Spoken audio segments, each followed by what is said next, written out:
In this section, we are going to discuss about 8085 architecture part 3. The topics include function of stack pointer, function of instruction register, instruction decoder and machine cycle encoding, and finally we will discuss various control signals. Next important register is stack pointer, SP.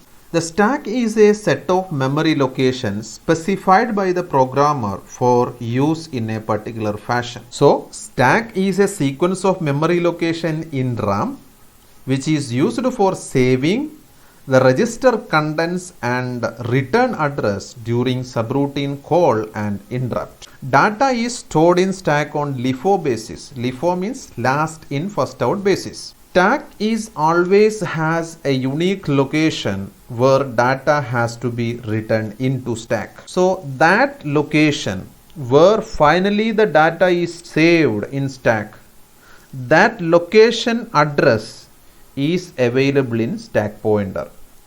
That location is termed as stack top or top of the stack. So that location is having some address. So address in 8085 is 16-bit long. So stack pointer hold the address of stack top. So the 16-bit register known as stack pointer hold the address of stack top. Next important part is instruction register and decoder.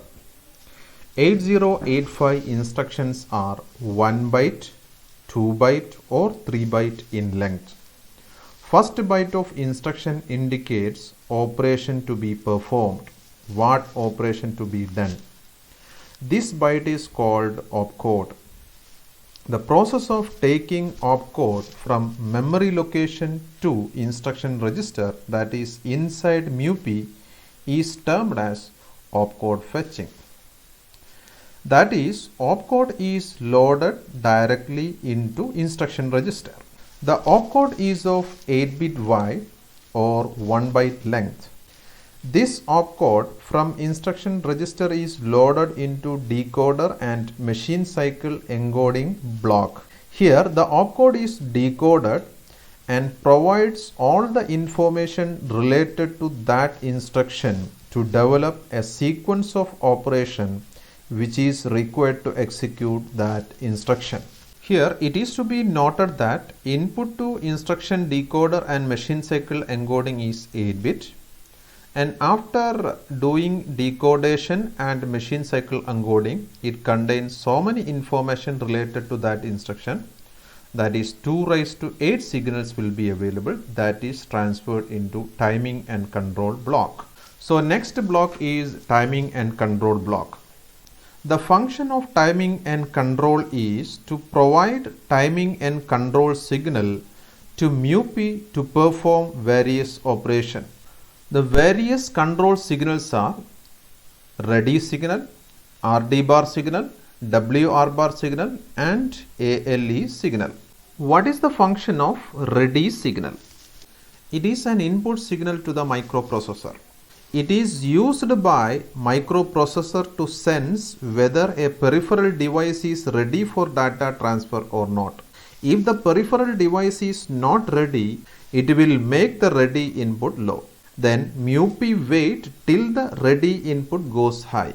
Thus, using this ready signal, slow peripherals can be connected to 8085 microprocessor. So that is the function of ready signal. Next signal is RD bar and WR bar. RD bar signal controls read operation. WR bar signal controls write operation. That is, RD bar and WR bar determine whether a read or write operation start. During a read operation, RD bar signal goes low during second clock cycle. Now data is placed on data bus from memory. During third clock cycle, when RT bar signal goes high, the data which is now available in data bus is transferred to MUPI. During write operation, WR bar signal goes low during second clock cycle. Then data which is available in MUPI is placed on data bus. Then during third clock cycle, when WR bar signal goes high, data is transferred to memory or IO device, depending on IO or memory operation. Next control signal is ALE. ALE stands for address latch enable. ALE signal goes high during first clock cycle of every machine cycle, and it is used for latching the LSB 8-bit address into external latch. That is, it is used for demultiplexing multiplexed address data bus. So these are the control signals.